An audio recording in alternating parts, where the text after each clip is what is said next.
Bismillahirrahmanirrahim. Assalamualaikum warahmatullahi wabarakatuh. Oke semuanya, bertemu lagi dengan saya ADS Channel. Hari ini saya ingin berbagi ilmu tentang bagaimana membaca alat ukur jangka sorong ya. Caranya cukup mudah dan simpel. Semoga yang melihat video ini bisa memahami dan bisa mempraktekkan menggunakan dan mengukur menggunakan alat ukur jangka sorong. Oke, langsung saja kita simak video berikut. Oke, bisa kalian lihat gambar di depan Anda. Di depan Anda ini ada alat ukur namanya jangka sorong, atau nama lain dari jangka sorong adalah Vernier Caliper, skid mat, atau mistar geser. Bukan mistar baja ya, mistar geser. Ini adalah gambarnya, wujudnya semacam gambar di depan. Bisa kalian lihat, kalian cermati. Setelah itu kita akan lanjut. Fungsi dari jangka sorong tersendiri ada 4 macam ya. Yang pertama, mengukur benda kerja pada bagian luar, bentuk kubus, persegi panjang, bujur sangkar, ataupun bulat. Mengukur benda kerja pada bagian dalam, bentuk pipa, bulat, segi empat, dan lain-lain. Seperti terlihat pada gambar di depan ini. Yang ketiga adalah mengukur kedalaman,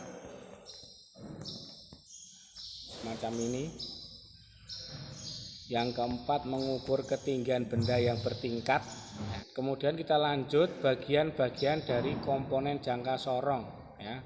Nomor 1, ini adalah offset jauh atau mengukur bagian luar. Ini fungsinya untuk mengukur bagian luar ya, offset jauh ya. Kemudian yang nomor 2 ini adalah inset jauh mengukur bagian dalam. Kemudian nomor 3 di bar, fungsinya untuk mengukur kedalaman ya. Nomor 4, ini bagian nomor 4, step atau fungsinya untuk mengukur ketinggian ya, ketinggian berundak. Kemudian nomor 5, ini adalah skala utama ya, skala utama atau skala diam menunjukkan nilai angka nominal. Kemudian nomor 6, skala Vernier yang di bawah ini Mas, di bawah ini. Nah, ini namanya skala Vernier ya, skala Vernier. Atau nilai dari skala geser menunjukkan angka desimal, menambahkan ketelitian dari hasil ukur ini. Lanjut, jenis jangka sorong dilihat dari ketelitiannya itu ada 3. Yang pertama, nomor 1, ketelitian 0,02 mm. Kemudian yang kedua, ketelitian 0,05 mm. Yang ketiga, ketelitian 1/128 in ya, skala inci. Jadi maksudnya untuk nomor 1, skala Vernier terbagi menjadi 50 ruas. Sedangkan untuk ketelitian 0,05 skala Vernier terbagi menjadi 20 ruas. Sedangkan ketelitian 1/128 inci skala Vernier terbagi menjadi 8 ruas. Satuan yang dipakai inci ini di bagian atas ya, bagian atas jangka sorong. Lanjut, cara pembacaan jangka sorong. Yang pertama, baca skala utama dengan membaca garis angka 0. Skala Vernier terletak pada ruas atau garis ke berapa di skala utama. Ini akan menunjukkan angka nominal. Jadi skala utama dilihat dari angka 0 di skala Vernier yang di garis utama sebelah kirinya 0 ya, 0 skala Vernier ya. Itu adalah nilai dari skala utama. Sedangkan Nomor 2 selanjutnya, baca skala Vernier dengan membaca garis ke berapa dari skala Vernier yang paling lurus dengan garis skala utama. Jadi untuk membaca skala Vernier dilihat dari garis skala Vernier yang sejajar dengan garis di skala utama. Yang nomor 3, menjumlahkan angka nominal dan angka desimal atau menjumlahkan dari angka skala utama dengan angka skala Vernier itu menjadi nilai atau hasil ukur di skidmat atau di jangka sorong ya. Langsung kita bisa praktekkan. Nah, semacam ini. Garis biru ini menunjukkan skala utama, sedangkan garis merah itu menunjukkan skala Vernier. Gambar di depan ini jangka sorong dengan ketelitian 0,02 mm.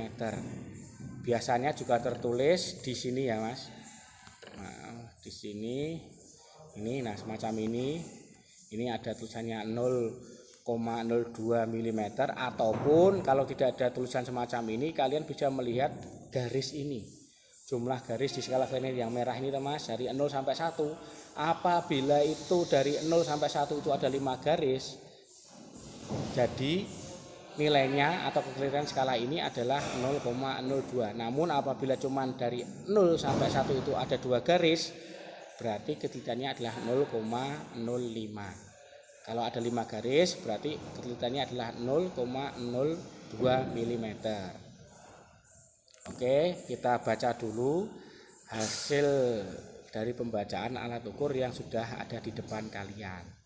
Oke, kita lihat dulu skala utamanya Mas ya. Kita lihat skala utama di mana di garis biru yang di sebelah kiri angka 0 skala Vernier ini ya. Jadi ini sudah melewati lebih dari garis yang ada lingkarannya ini ya. Ada lingkarannya ini sudah lebih. Jadi kita hitung dari sini. Jangan dari 0 ya cara menghitungnya. Ini bukan pom bensin atau Pertamina yang mulai menghitung dari 0, tapi kita menghitung dari 1. Ini ya, 0, kemudian garis pertama setelah 0 itu adalah 1, 2, dan seterusnya ya, 3, 4, 5, 6, 7, 8, 9. Karena ini sudah terlewati oleh garis lebih tidak sejajar atau sudah dilewati oleh 0 di skala Vernier ya. Jadi ini ada 9 strip, 9 garis di skala utama. Setiap garis nilainya 1 mm. Jadi skala utama di depan ini nilainya 9 mm. Kemudian untuk skala Vernier kita lihat di garis atau di skala Vernier yang sejajar dengan garis di skala utama, yaitu ini ditunjukkan dengan lingkaran dan titik hijau ini ya. Ini adalah segaris sejajar atau tegak lurus. Jadi ini kita bisa hitung berapa garis, sama seperti di skala utama menghitungnya jangan dari 0 ya. Kebanyakan siswa itu menghitung dari 0, 1 atau dari sini, dari garis ini tahu dihitungnya 1, kemudian 2 yang di sini 2. Itu salah cara menghitungnya. Berarti garis 0 ini tidak dihitung. Kemudian kita hitung di depannya 1, 2, 3, 4, 5, 6, 7, 8, 9, 10, 11, 12, 13. 13 garis ya. 13 garis. Setiap garis nilainya 0,02 mm karena ini ada ketelitiannya 0,02 mm. Jadi dikalikan 13 dikali 0,02 mm sama dengan 0,26 mm ya, 26 mm. Bisa kita jumlahkan. Skala utama 9 mm, sedangkan skala Vernier jumlahnya 13 garis sama dengan 13 dikali 0,02 mm sama dengan 0,26 mm dijumlahkan menjadi 9,26 mm. Ini adalah pembacaan di jangka sorong yang terlihat di depan kalian ya. Yang kedua, adalah membaca jangka sorong dengan ketelitian 0,05 mm ya. Bisa kalian lihat di depan Anda.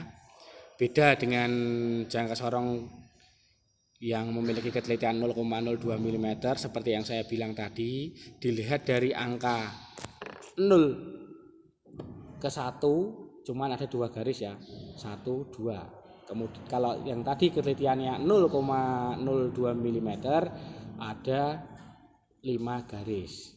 Kalau ada pertanyaan lebih teliti mana? Lebih teliti yang 0,02 mm karena lebih kecil, toleransinya lebih kecil, jadi tidak terlalu besar sehingga lebih presisi. Untuk cara baca tetap sama seperti yang di ketelitian 0,02 mm. Kita lihat dulu di skala utamanya, di sebelah kiri 0 skala Vernier. Nah ini sudah lebih ya, ada berapa garis? 9 garis ya. Jadi skala utamanya adalah 9 garis dikali 1 milimeter sama dengan 9 mm. Kemudian untuk pembacaan skala Verniernya bisa kita lihat garis di skala Vernier yang sejajar dengan garis skala utama adalah di sini. Ada berapa garis? 3 garis. 3 garis dikali ketelitian ini 0,05 mm sama dengan 0,15 mm. Ya, kita jumlahkan. Skala utamanya 9 mm, skala Vernier 3 garis dikali 0,05 mm sama dengan 9,15 mm. Lanjut. Ini skala Vernier jangka sorong dengan ketelitian 1/128 inci ya. Terlihat di gambar, cara bacanya sama, cuman berbeda di ketelitiannya ya. Setiap atau satu garis di skala utama di jangka sorong dengan ketelitian 1,128 inci memiliki nilai 1/16 inci ya, setiap garisnya. Kemudian untuk skala Verniernya di sini yang warna biru itu adalah setiap ruas atau setiap garisnya nilainya adalah 1/128 inci ya. Nah ini ya seperti gambar di sini. Kemudian cara bacanya sama. Kita lihat dulu di skala utama ini yang merah. Skala utama di kiri skala garis 0 di skala Vernier ya, di sebelah kirinya sini. Ini adalah skala utama, hasil dari skala utama. Jadi ini ada berapa garis? Kita lihat satu garis ini nilainya, tiap garis yang kecil-kecil ini nilainya adalah 1,16 inci. Jadi ini sudah terlihat 1 dan lebih satu garis. Jadi 1 inci 1/16. Nilainya adalah 1/16 inci ya untuk pembacaan skala utama ini ya. Kemudian untuk skala Verniernya bisa kalian lihat ada berapa garis ini, dari 0, 1, 2, 3, 4, ada 4 garis, kemudian dikalikan setiap ruasnya nilainya 1/128 in, jadi dikalikan menjadi 4/128 in, ditambahkan ya, ditambahkan, kita samakan dulu penyebutnya, kemudian kita jumlahkan, ini menggunakan ilmu matematika ya, jadi nilainya adalah 3/32 inch ya. Setelah kalian lakukan penambahan mungkin bisa menggunakan kalkulator ataupun rumus sederhana penyederhanaan di bilangan desimal ya. Sampai di sini dulu pembelajaran kita tentang alat ukur jangka sorong. Apabila kurang jelas atau tidak paham, silahkan nanti bisa tanya di kolom komentar ataupun melalui aplikasi WhatsApp ya, di nomor yang sudah saya cantumkan di deskripsi. Dan jangan lupa untuk mendukung kemajuan channel saya ini biar lebih berkembang lagi, tolong subscribe, like, dan komentar ya, dan juga share sehingga saya lebih kreatif lagi untuk membuat video-video pembelajaran. Sampai di sini, billahi taufik wal hidayah. Wassalamualaikum warahmatullahi wabarakatuh.